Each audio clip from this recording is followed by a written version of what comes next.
Yo creo que la pandemia nos ha servido para progresar, en el sentido en que tú has hablado de progreso, poco o nada, como sociedad, como seres humanos, y voy a jugar un poquito con la frase de Ortega y Gasset, pero en lugar de el yo individual,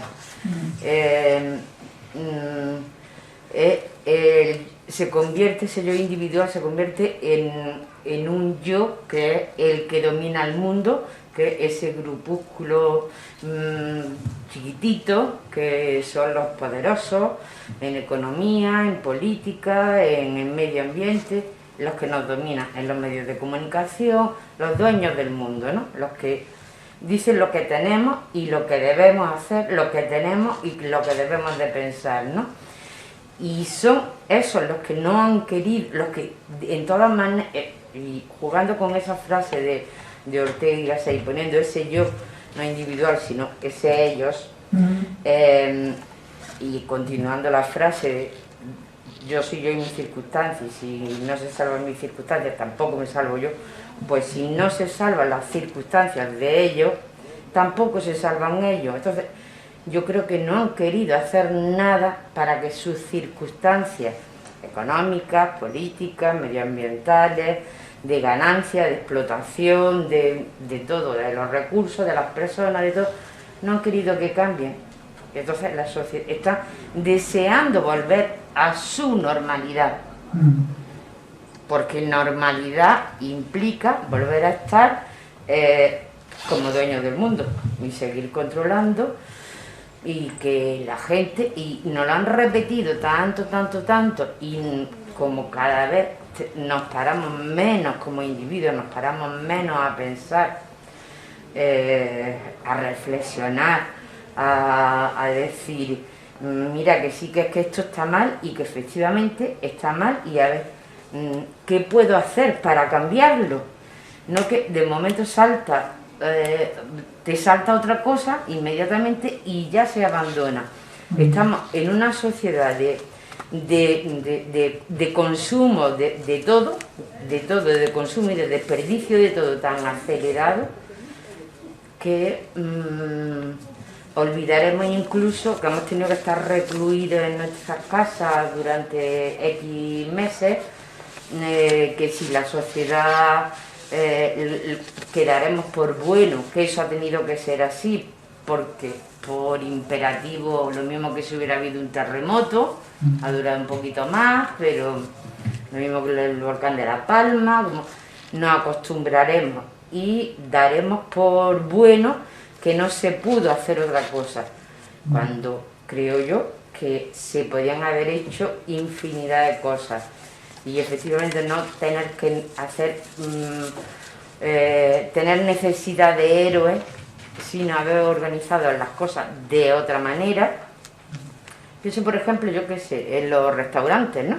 La economía, que tanto les afecta, ¿por qué no han cocinado para la gente y han seguido abiertos y sus trabajadores abiertos, en lugar de 7 trabajando para atender mesas en la calle, pues 3 y cocinando aquí en Granada, por ejemplo, con tantos restaurantes como hay, y dando comida, pagando, vaya, lógicamente, lo que cueste, pues las ganancias para el trabajador y para el dueño del empresario, y dándole comida a la gente, por ejemplo, del barrio, que tenían problemas de movilidad, de problemas de ir a los supermercados, y no dejar eso en manos de, otra vez, de la caridad, porque a lo que creo que se ha reducido lo poco de generosos que tenemos como humanos, ¿no? Se nos ha tachado. Entonces yo creo que, por desgracia, no nos ha servido ni para progresar, ni para pararnos a pensar en que otro mundo es posible, y que se nos ha escapado una oportunidad de oro. Sí, probablemente sea así. Yo creo que algo en lo que ha tenido mucho éxito, digamos, el trabajo ideológico que se ha hecho desde instancias de orden económico y político, ha sido la eliminación del pensamiento utópico. Es decir, la política ha quedado reducida, en mi opinión, ha quedado reducida prácticamente a gestión, es decir, a la resolución de problemas a corto plazo, pero no se ha perdido, digamos, la capacidad, digamos, de plantear proyectos a largo plazo y verdaderamente transformadores de la realidad, que incidan en ese progreso que decíamos de carácter ético, social, no puramente económico en términos capitalistas, puramente capitalistas, ¿no? De consumo y de producción. Y eso ha ocurrido, pues hay un consenso en esto, sobre todo pues de economistas que han recuperado, digamos, la visión de la economía política, no solo de una economía puramente monetarista, sino una economía política, una economía que reconoce también el valor de la historia. Esto es muy importante. La historia es el laboratorio en el que, digamos, las ciencias que tienen por objeto el estudio del ser humano pueden observar, ¿no?, la propia naturaleza humana en su despliegue a lo largo del tiempo, en su interacción con las circunstancias que la espontaneidad de la realidad nos coloca por delante. Y efectivamente, estos que han hecho ese estudio, por ejemplo, yo creo que el más destacable de todos es Thomas Piketty, un economista francés. Un antes y un después hacia finales de los años 70. Hubo un antes y un después. Es decir, hasta los años 70 había un cierto equilibrio entre el progreso económico y el progreso social. Y se mantenía vivo un pensamiento utópico que hacía de contrapeso frente a esa otra manera de concebir la política como una mera gestión a corto plazo de intereses de los poderosos, ¿no? Con sus luces y sus sombras, por supuesto, ¿no? O sea, tampoco es que vamos a hacer aquí ahora la Arcadia feliz del periodo que va desde el final de la Segunda Guerra Mundial hasta finales de los 70 y principios de los 80. Y ahí hay un punto de inflexión, que tiene además un par de protagonistas, o tres protagonistas bastante destacables, ¿no?, que son Margaret Thatcher, primera ministra de Gran Bretaña,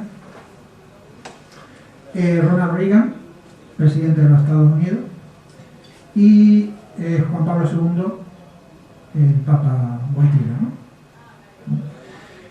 Ahí se produce un punto de inflexión. Entonces llegan las ideas de los economistas de la Escuela de Chicago, con Milton Friedman a la cabeza, que empiezan a experimentar ese cambio de paradigma político precisamente en Chile, a partir del golpe de Estado de Pinochet. Y que desde los Estados Unidos, a través de Gran Bretaña y luego el resto de Europa, se transmite. Y se produce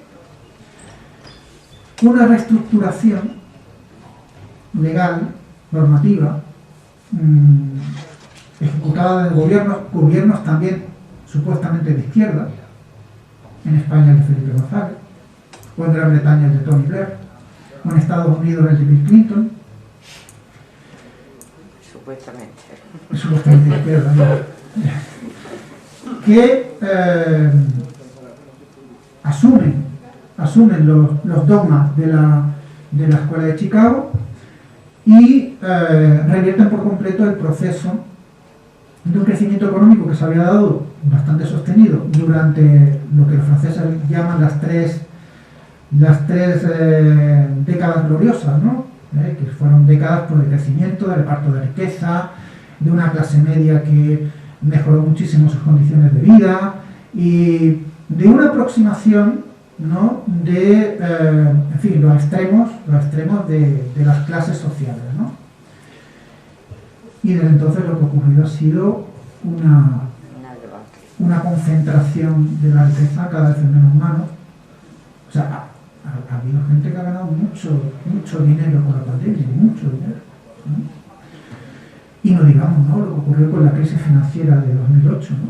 O sea, la crisis financiera de 2008 que predijo precisamente un economista británico, no británico, no australiano, un tal Steve King, que tiene un libro muy interesante que se titula La economía desenmascarada, donde precisamente lo que yo he intentado hacer hoy aquí, él lo hace en ese libro. Es decir, señala justamente cuáles son los dogmas o las creencias que se dan por verdades absolutas de la economía y que sin embargo son muy discutibles, pero que actualmente nadie discute. De tal manera que lo que es una teoría económica a la que se puede plantear otras alternativas, se convierte en la ciencia económica, que es la única que se enseña además en las facultades. Con lo cual, claro, las jóvenes jornadas de economistas entienden que esa es la economía, no hay otra cosa. Y ahí hay una serie de presupuestos conceptuales sobre los que había muchísimo que hablar, ¿no? Yo he mencionado de pasado el concepto de valor. Hay una economista italiana que se llama Mariana Mazzucato, que tiene un libro muy interesante que se titula El valor de las cosas, en el que demuestra cómo el concepto de valor ha evolucionado a lo largo de la historia.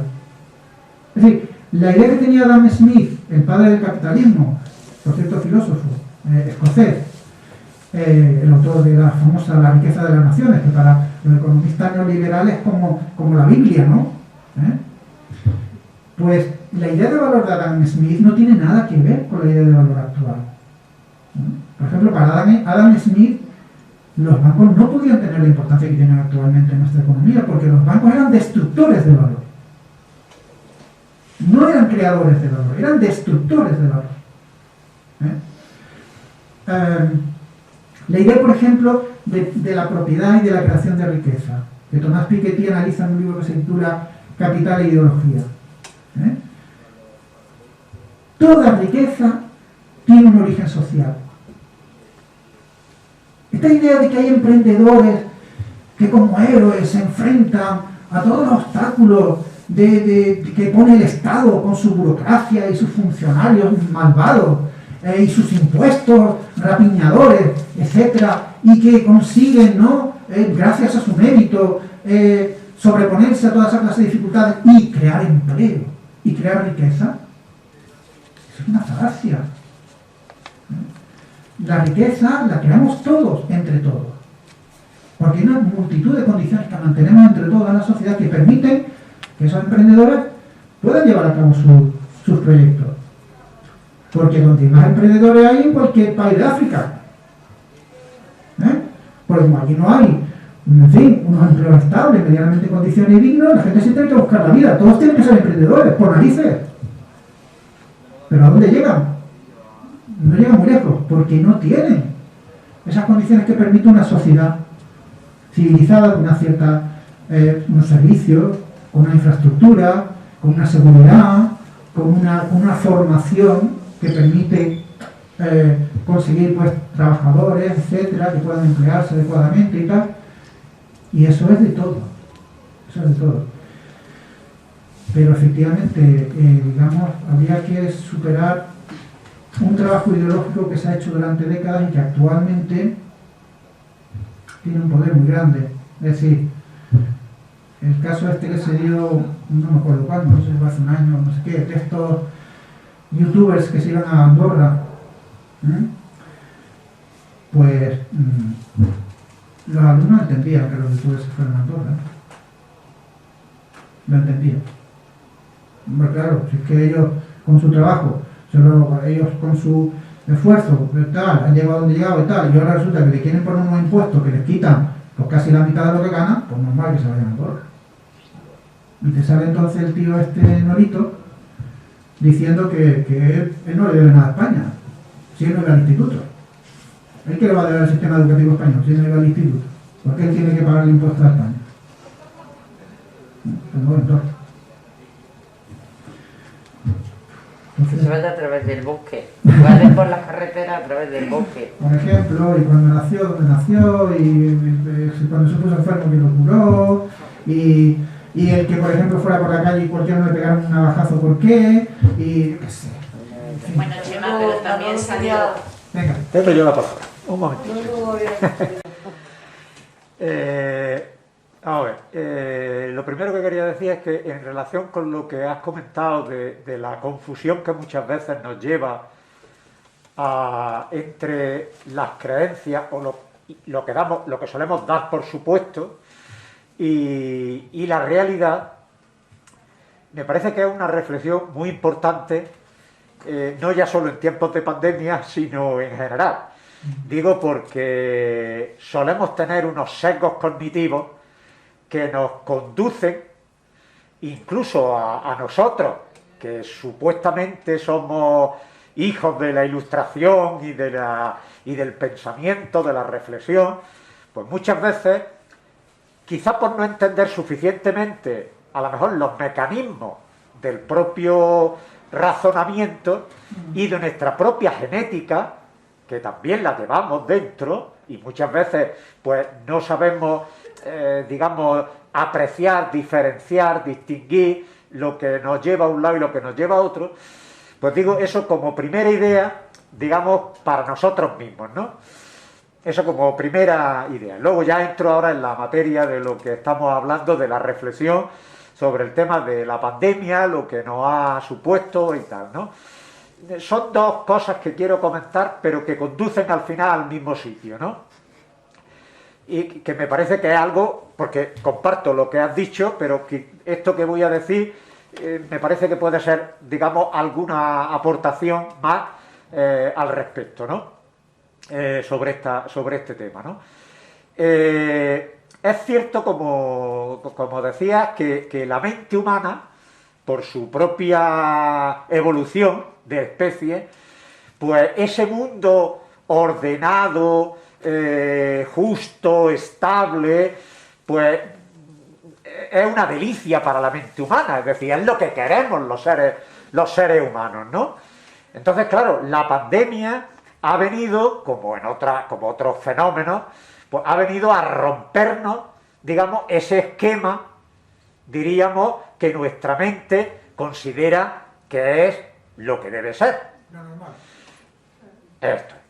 Y ahí entramos en un proceso también de lo que has llamado de normalidad, de normalización, de moralización, diría yo, porque como tú bien has dicho, eso al final conduce del ser al deber ser.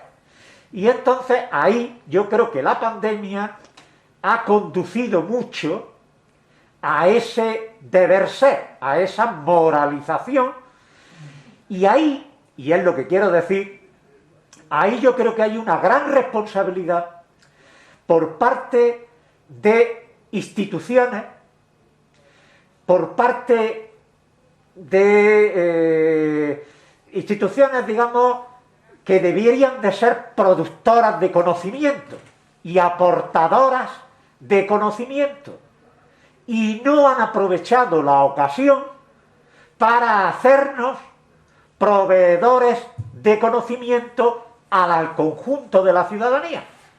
Es más, yo tengo la idea de que han actuado incluso los científicos como un vulgar red social que se ha dedicado a lanzar información diariamente, contradictoriamente, sin tener en cuenta lo que es en realidad la ciencia. La ciencia no se hace de un día para otro. ¿Por qué metes la ciencia en ese mismo batiburrillo de sobresaturación de información?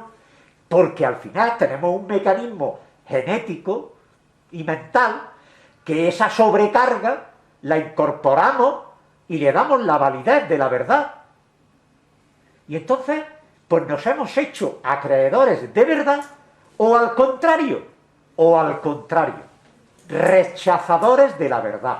Porque claro, si un día la OMS viene y nos dice que no hace falta mascarilla y al día siguiente nos dice que es obligatorio ponernos las mascarillas y viene porque ahora salen los pandemiólogos y todo el mundo sale ahora de las setas, no sé cómo han salido tantísimos expertos, pero no lo veían venir esto por ningún lado ni han sabido tampoco sentarse tranquilamente a decir, pues esto es lo que más conviene o esto es lo que menos conviene. Entonces esas contradicciones han llevado a que la gente normal y corriente o bien se ponga a favor de una cosa, se ponga a favor de otra, al final ha moralizado el propio conocimiento científico y entonces estamos, pues, los que qué bien que llevamos la mascarilla, el sinvergüenza que no lleva la mascarilla o el negacionista que dice no me pongo la mascarilla porque no me sale allí, porque no sé qué, o por no sé cuánto, en fin, por las razones que sean. Al final, esa moralización conduce, por un lado, a mi modo de ver, a un autoritarismo, porque al final esas verdades que se asumen sin una justificación se terminan convirtiendo en unos dogmas, y además unos dogmas que tú quieres imponer, y entonces está el que lo quiere imponer por un lado o el que lo quiere imponer por otro, porque aquí tenemos también el sesgo cognitivo del ellos y el nosotros, y entonces, pues claro, yo soy el bueno, tú eres el malo, ¿no? Y entonces ya la dicotomía del bien y el mal ya nos salta por los temas. Pero al final, a la conclusión que quiero llevar con esto, y a la que ahora voy a llevar con la otra reflexión, es que al final hay un proceso de culpabilización del ciudadano, de las personas. Es decir, somos las personas las que somos culpables de la pandemia porque o no nos ponemos la mascarilla bien, le dejamos salir el aire un poquito por aquí, no ventilamos bien o la razón que sea. Y entonces la culpa la tienes tú. Y no voy ahora a recordar, pero hay algunas declaraciones del alcalde de Nueva York y de muchos altos gerifaltes que hacen, digamos, mella en este aspecto, ¿no? Y luego hay otra reflexión que estaba ligada más con el tema religioso, pero que conduce también al final conduce al mismo tema de la culpabilización del ciudadano, de las personas, ¿no? Es curioso cómo, digamos, en la antigüedad, pues había, digamos, como la enfermedad tenía dos causas. O era una causa de carácter mágico de los dioses nos mandan el castigo, o digamos, o empieza a ver los primeros pensadores y tal, que empiezan a hablar de que nuestro cuerpo, como materia, pues tiene unos humores y tal y que cual, y cuando no hay un equilibrio en esos humores, pues entonces, digamos, es cuando se produce la enfermedad. En ninguno de los dos casos se responsabiliza a las personas, digamos, de sus propias enfermedades, no se convertían en víctimas, porque era o castigos, digamos, de la enfermedad era algo que mandaba Dios, o tal. Por supuesto, digamos, la parte, digamos, mejor de afrontar la enfermedad, que es la parte, digamos, pues de la primera medicina, de los humores, pero bueno, pero en definitiva, pues es una forma, digamos, de ver en la enfermedad algo material, algo que no responde a ningún espíritu ni a ninguna otra historia, ¿no? Pero después viene el tema de las religiones, institucionalizan la enfermedad como un pecado. Y entonces no es que Dios mande la enfermedad porque a Dios le ha dado el capricho de mandar la enfermedad, como podían ser las religiones, digamos, animistas o tal y que cual, ¿no?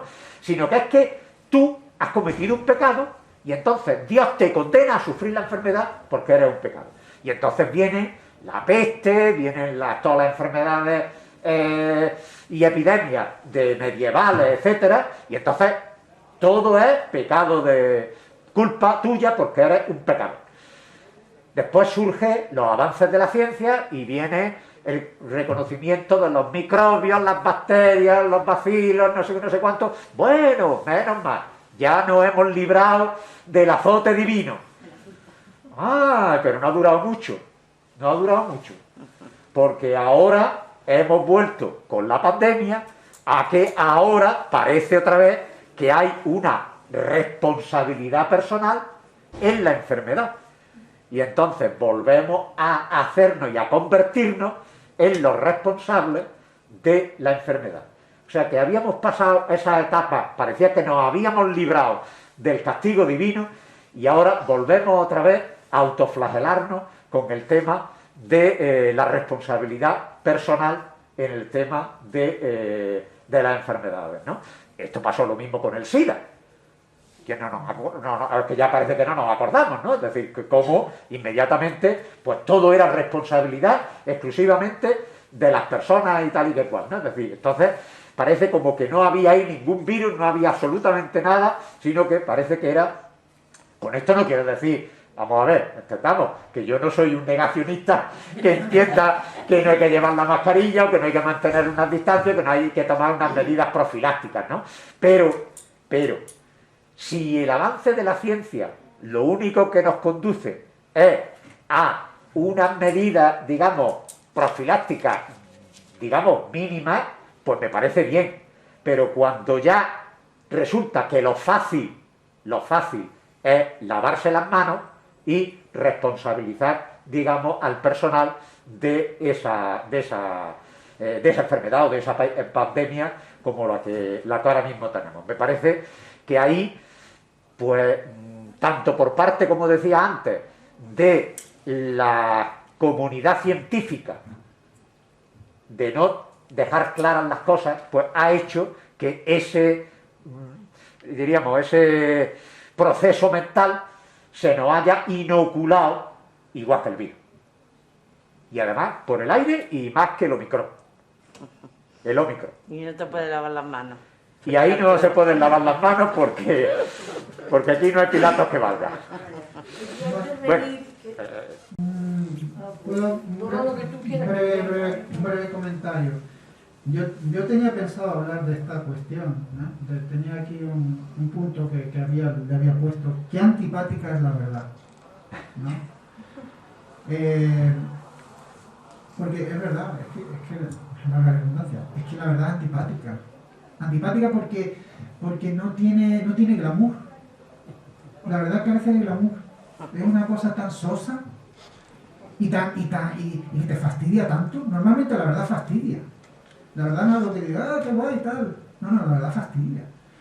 Entonces, diría que el lema que subyace lo que tú has dicho, ¿no? Sería que nunca la verdad te fastidie un buen cuento. O sea, el ser humano prefiere el cuento a la verdad. Por lo que tú has dicho, por una cuestión casi filogenética. No, sí, casi filogenética. O sea, tú le pones un relato, ¿no? De hecho, actualmente en el foro público, lo que más oímos, o más se lee, son relatos. No son análisis metódicos y rigurosos que te lleven a verdades, sino que te encuentras cuentos con culpables, con héroes, es decir, con moralina, ¿no? Con moralina. Entonces, y luego por otro lado, lo que tú dices de la responsabilización, ¿no? de la enfermedad a cada uno de los mortales. Bueno, pues sí, claro, sí, porque es congruente con la ideología que yo he dicho antes. Antes mencioné a Margaret Thatcher, ¿no? Bueno, pues el legado en forma de eslogan de Margaret Thatcher fue: no existe la sociedad, solo existen individuos. Y esto es lo que nos lleva por un viaje ideológico histórico a la ínclita Isabel Díaz Ayuso. El mejor hospital está en el domicilio de cada madrileño. Ya es lo último que dijo. Lo digo usted se responsabiliza, usted de sí mismo, ¿no? Es decir, esa digamos, el gran corolario de las premisas liberales, ¿no? Es decir, al final, oye, lo que te pase, tu problema, tú te lo resuelves, no esperes a que nadie te vaya a ayudar, ni que haya una estructura institucional que cuide o vele por tu salud, ¿no? Y por último has mencionado el papel de los científicos de la ciencia, ¿no? yo es que creo que no hay una cultura científica. No, o sea, la ciencia, la percepción social de la ciencia es más bien la percepción de un instrumento. Humberto Eco escribió un texto hace tiempo, un ensayo que tituló El mago y el científico, donde decía que en realidad nosotros percibimos la ciencia como antaño nuestros antepasados percibían la magia. Hacemos algo y hay un efecto. Y ¡oh, qué guay! Que gracias a esto surte el efecto, ¿no? Es decir, nos vacunamos y podemos más o menos seguir con nuestra vida sin tener demasiado miedo al contagio del coronavirus, ¿no? ¿Pero cómo funciona eso? No explique esto, ahora esto. Funciona, ¿no? Pues ya está. Entonces la instrumentalización de la ciencia, a la que es verdad que los científicos pueden haber contribuido. Porque quizás no hay un suficiente trabajo de divulgación científica y a lo mejor no se enseña la ciencia bien, tampoco. No se inocula, no se transmite el espíritu científico, lo que hay realmente en el trabajo científico, más que lo que es el producto ya hecho científico. Entonces lo que hay es el valor de la ciencia en tanto que instrumento eficiente. El valor de la ciencia en tanto que instrumento eficiente, pero no el valor de la ciencia en tanto que proceso de conocimiento que nos aporta verdad. Puede ser. ¿Quería intervenir? Sí, no era para decirle solo, era que sí que hubo un youtuber, Ibai. sí, no me acuerdo cómo se llama, que salió para criticar a toda esta gente. Ibai. Sí, y Es que me lo sé porque mi niño me tiene al tanto, ¿no? y nada, lo criticó, él está en España y pues el 40% de lo que gana Sí. va a Hacienda Sí. y además es que lo defendía Sí. claramente. De verdad. Y entonces pues, bueno, te queda Pero el yo- consuelo ese. Pero a lo mejor es que no me he expresado bien. Yo no pretendía censurar el colectivo No. general, sino hacer ver que un cierto discurso que justifica esa conducta tiene una recepción positiva por parte de una generación que ha crecido en una atmósfera mental, que ha recibido, digamos, unas directrices ideológicas que parece asumir bien, ¿no? O sea, es que tú date cuenta cómo han cambiado las cosas, ¿eh? Es que en los años de creo que fue del gobierno de Eisenhower, sí, mediados de los 50 en Estados Unidos, el tipo impositivo marginal máximo para las personas que ganaran mucho dinero era del 80%. 80%. ¿Eh? Y la última reforma que hizo Trump lo dejó, creo que no llegaba al 17%. Eso en cifras te da una idea. Y Roosevelt, que fue el que empezó esta escalada, digamos, fiscal a partir del New Deal, ¿no? Ante la crisis del 29, pues hizo una serie de reformas, como ya sabemos, ¿no? Que ahora se considerarían comunistas, porque ahora se consideran puro comunismo. Y empezó este crecimiento de los tipos impositivos marginales. Roosevelt lo dijo explícitamente: no, yo hago esto porque no es bueno que se enriquezcan tanto. Porque no es bueno para el país que haya unas desigualdades tan grandes. No es bueno para el país.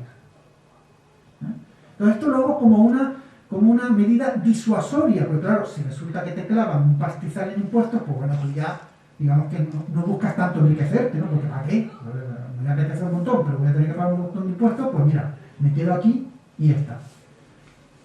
O sea que, fíjate cómo ha cambiado por completo la atmósfera mental, ¿no? En ese sentido. Juanlo. Ah, perdón, tú también querías. Sí, pero No sé en qué orden. A mí la verdad me gustaría remontarme un poco a esta etapa del castigo divino, por ejemplo, de mediados del siglo XIV, con la peste negra que asoló Europa y quemó un tercio de la población.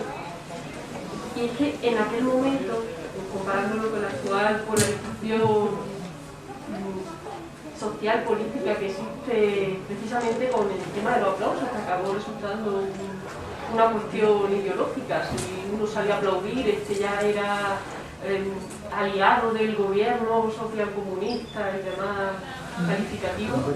Y si no, claro, ya se iba todo categorizando. Y es que precisamente a mediados del siglo XIV también se buscaba un enemigo común. Era un poco esta comparativa del ellos frente a la unidad de nosotros. Y se culpó a la población musulmana mozárabe tanto de envenenamiento del agua como del aire, por todas estas teorías de que se inhalaba la sustancia de producir esta enfermedad. Y claro, luego a día de hoy se escuchan pues, estos discursos de Donald Trump, por ejemplo, tratando a la pandemia como un maldito virus chino, o buscando precisamente esa culpabilización es que en este caso ha sido bastante a la juventud, que yo no digo que no haya jóvenes y adultos y población de cualquier otra edad que no respete las medidas y que no tenga esa conciencia, pero me parece interesante comentar esas similitudes históricas en tanto en cuanto parece que no somos conscientes de ese laboratorio que hemos tenido de ensayo-error a lo largo de todos estos siglos. Y también quería comentar, a mí es que esta palabra libertad me trae un poco al comienzo de lo que podemos llamar el mundo contemporáneo occidental, la construcción de los estados liberales, la Declaración de Independencia de Filadelfia en 1776, la propia Revolución Francesa, todos estos teóricos de la Ilustración que hablan de libertad, de igualdad precisamente, y que luego con el discurso del capitalismo llega la propiedad privada, la gran estrella. Y precisamente comentando este tema de los límites, creo que este concepto le ha ido ganando terreno a otros tantos aspectos de la palabra libertad que se traducen en derecho a la vivienda, ahora que ha sido tan criticado y alabado en el Congreso por la ley de vivienda para regular los precios de los alquileres. Y también lo último que quería comentar era, en referencia a lo que ha dicho de esa falta de cómo evoluciona el ser humano. A mí, claro, esta palabra me trae también unas connotaciones biológicas. Y en realidad se supone que la evolución es la capacidad de adaptación al medio que tienen las especies y que en relación con el propio entorno al que pertenecen, porque no solo son colectivos aislados, sino que están interrelacionados en los ecosistemas. Es el equilibrio entre ellos lo que permite su existencia. Y a día de hoy, con el cambio climático y el calentamiento global, estamos, a raíz de primar el desarrollo económico, estamos atentando contra ese concepto de evolución, en tanto en cuanto no solo no nos adaptamos al medio, sino que intentamos adaptar el medio a nuestra especie, lo que acarrea una serie de desastres medioambientales. Bueno, creo que en lo que usted ha expuesto habría tres asuntos, ¿no?, que yo de alguna manera también he aludido, ¿no? El valor de la historia. Efectivamente, el valor de la historia nunca me cansaré de decirlo. Si uno quiere verdaderamente entender bien algo, necesita comprender la estructura en la que se haya inserto, eso, atender al contexto en el que eso surge, se desenvuelve, etcétera, y por supuesto su historia. Es decir, por decirlo así, su proceso genealógico. Si uno no atiende a esos tres, digamos, parámetros, yo creo que está perdiéndose algo para comprender lo que sea, ¿no? En cuanto a lo que dice de la propiedad privada, en efecto, la propiedad privada es un concepto. La propiedad privada aparece a partir efectivamente de la modernidad. John Locke es el primero que reconoce el derecho de la propiedad privada como un derecho fundamental, ¿no? Y lo que pasa es que, claro, actualmente ese derecho de la propiedad privada, en la jerarquía, por así decirlo, de derechos, se ha colocado lo más alto. Luego por debajo han quedado otros derechos. Pero claro, el derecho a la vivienda, pues usted, sí, el derecho a la vivienda muy bien, siempre y cuando no se atente contra el derecho a la propiedad privada. Entonces, en ese conflicto jerárquico, que siempre se va a dar, pues resulta que la propiedad actualmente, hoy por hoy, pues sigue. Es muy interesante la crítica que hace Thomas Piketty en el libro que mencionaba antes, de Capital e Ideología, justamente al concepto de propiedad privada. Muy interesante. Y lo que él, digamos, sugiere, digamos, a efectos de criticarlo y a efectos, digamos, de tratarlo en función de la justicia y el bien común, aplicando justamente, precisamente, cierto modelo impositivo de impuestos, ¿no? Para que la propiedad privada no se convierta en algo ya que sea absolutamente inamovible, que pase unas manos y esas manos ya se las queden para siempre y además incrementen, ¿no? ese patrimonio privado. Y por último, la referencia a la evolución. Bueno, es importante, en la cuestión de la evolución es importante no olvidar algo, porque me da la impresión de que, precisamente por esos sesgos cognitivos que mencionaba antes Manolo, tendemos a contaminar la evolución, el hecho de la evolución, de aspectos antropomórficos. Y entonces muy a menudo la evolución, que no es un proceso finalista, no persigue ningún fin, no hay ningún plan. Dios tiene un plan, la evolución no tiene un plan. Lo único que persigue sencillamente es la replicación de la vida. Ya está. ¿De qué vida? Da igual. ¿En qué condiciones? Las que sean. ¿Es justo, injusto? Yo qué sé. ¿Esto acabará llevando a la destrucción? Pues igual lleva a la destrucción total de todo. No lo sé. Es cierto, es verdad, es cierto que, claro, la evolución ha producido una especie de monstruo, que somos nosotros. Eso sí es verdad. Somos una paradoja de la evolución. Porque somos producto de la evolución, pero introducimos elementos disruptores de la evolución, que alteran sus mecanismos naturales, ¿no? Entonces, claro, hay un factor, pues, distorsionador, que ya, pues, tenemos una responsabilidad en eso, tenemos una responsabilidad, y no sé si estamos a la altura de esa responsabilidad, de ese poder, Eso ya. Bueno, yo solo quería apuntar, se han dicho tantas cosas que es un poco abrumador, ¿no? Y daría para muchos días de reflexión y de comentarios, pero yo pienso, nosotros cuando le hemos puesto el nombre al ciclo de la nueva anormalidad, nos queremos referir también a que lo que ya pasaba antes era anormal. Entonces, todo lo que ahora había apuntado muy bien de lo que está pasando, de todo eso estaba ya.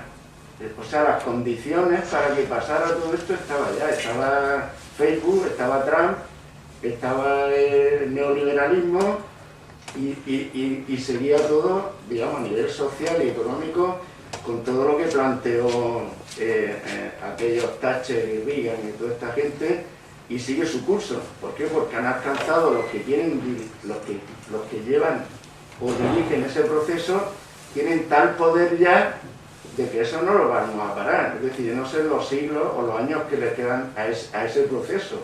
Yo no diría que va a parar muy pronto, ni mucho menos. Porque tienen herramientas, y más con todas las que se le están aplicando con las nuevas tecnologías, con estos metaversos Y esta historia es como para que nos metan en un Matrix, digo por exagerar, y que nadie, yo me estoy imaginando con el metaverso a un pobretico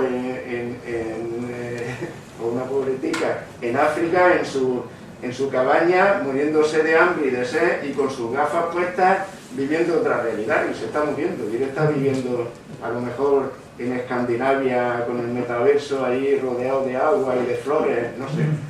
Es horroroso lo que en el futuro nos puede plantear. Por tanto, pienso que lo que ha hecho la pandemia es como todo esto que has comentado de la escuela de chicas y todo eso. Yo lo aprendí con Naomi Klein, un libro que se titula La doctrina del shock, y realmente lo que ha supuesto la pandemia es ese shock que ella lo comenta, pero que se utilizó en Chile, pero de manera premeditada y planificada. Sin embargo, este le ha venido, pues porque ha venido un virus, y que yo no sé, yo no voy a decir que lo han hecho los chinos, ni lo ha hecho tal, ni que así es algo natural. Yo estoy convencido de que es algo natural, que está ahí, los virus, como ha pasado en otras ocasiones, que ha pillado desprevenida a la población, entre comillas, está desprevenida porque no se habían tomado las medidas, como han dicho, a nivel sanitario y de prevención y todo eso. Y lo que ha pasado con este show es que estas personas o grupos de personas que manejan el mundo lo han aprovechado.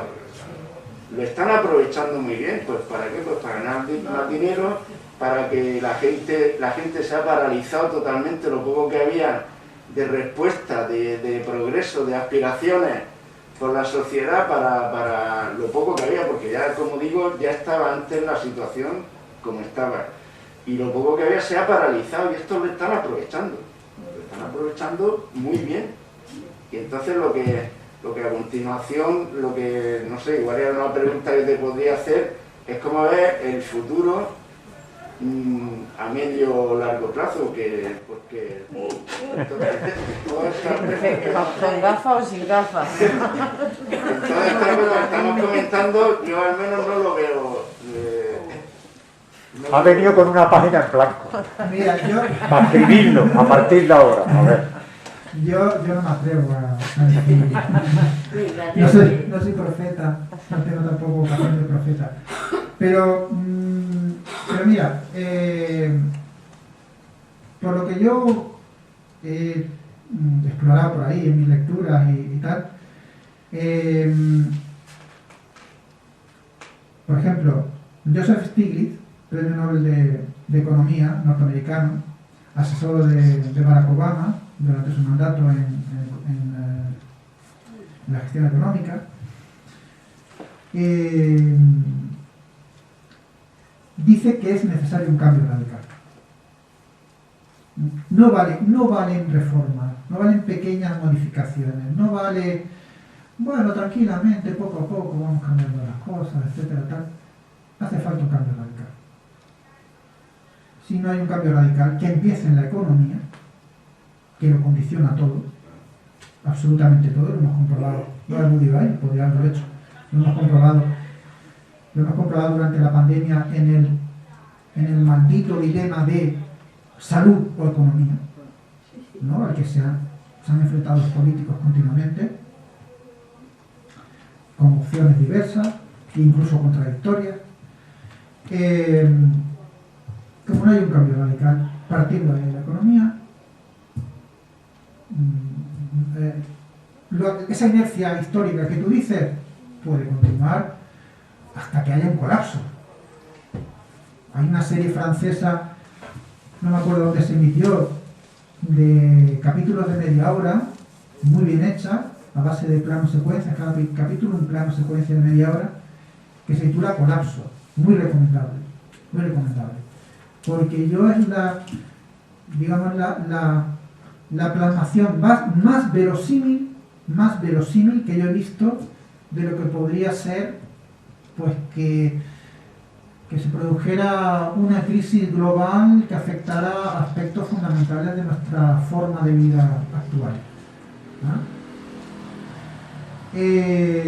Porque tenemos una forma de vida verdaderamente frágil. La vida es frágil, frágil. Hace poco leí un libro que se titula El 90% de todo, y el título alude a que el 90% de todo lo que consumimos viene por barco en contenedores. De a tomar viento. De a tomar viento. Y si de hecho actualmente ahora, pues si alguien se compra un coche, pues resulta que tarda un siglo en darle el coche, es porque hay una escasez de microchips que además tiene que venir de a tomar viento en esos contenedores. Pero eso vale para los microchips y para casi todo. Y para casi todo. Eso es un gasto de energía y de contaminación y de sufrimiento humano brutal. Porque como vive la gente que va en esos barcos enormes, cargados de contenedores, vamos, hasta reventar, tripulaciones, la mayoría de ellos filipinos, o de países del este, es un coste enorme, enorme, que nosotros asumimos con la mayor de la naturalidad, porque la inmensa mayoría de la gente va al supermercado y ve lo que hay allí en los expositores y ni se pregunta de dónde demonios viene eso y cómo llega ahora y qué coste ha tenido, ¿no? Entonces, ya te digo, Joseph Stiglitz dice, o hay un cambio radical y pronto, o esto no se puede sostener mucho tiempo. Esta economista italiana que mencionaba antes, Mariana Mazzucato, tiene otro libro más esperanzador que dice, en el que propone que lo que tiene que ocurrir es un cambio de modelo económico que lleve al planteamiento de objetivos claros por parte de los gobiernos y que se establezca lo que sea necesario para que se alcancen esos objetivos, incentivando adecuadamente a las empresas privadas bajo la dirección de instituciones públicas comprometidas con los objetivos de desarrollo sostenible. Ella eso lo ve factible. Es más, ella se inspira en algo que ya ha ocurrido en la historia. Volvemos al valor de lo que ha pasado en la historia, ¿no? Y eso es lo que ella se inspira es en el proyecto espacial estadounidense que llevó al hombre a la Luna.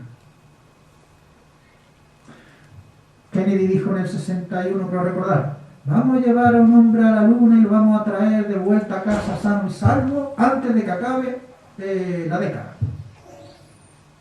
Se pusieron y lo hicieron. Bajo el liderazgo del gobierno, la Administración para la Administración de la Aeronáutica del Espacio, la NASA, ¿no?, que se creó para eso, y organizándolo todo, con empresas privadas, etcétera, etcétera, etcétera. Se pusieron a ganar y lo hicieron. Entonces ella dice, si resulta que tú te pones un objetivo que en aquel entonces era inconcebible, de llevarle a un tío a la Luna y traértelo, y lo haces poniéndote un plazo y lo consigues, ¿por qué no podemos ahora conseguir objetivos que están ya establecidos? Son los objetivos del desarrollo sostenible, ¿no? Y hacerlo. ¿Por qué no podemos?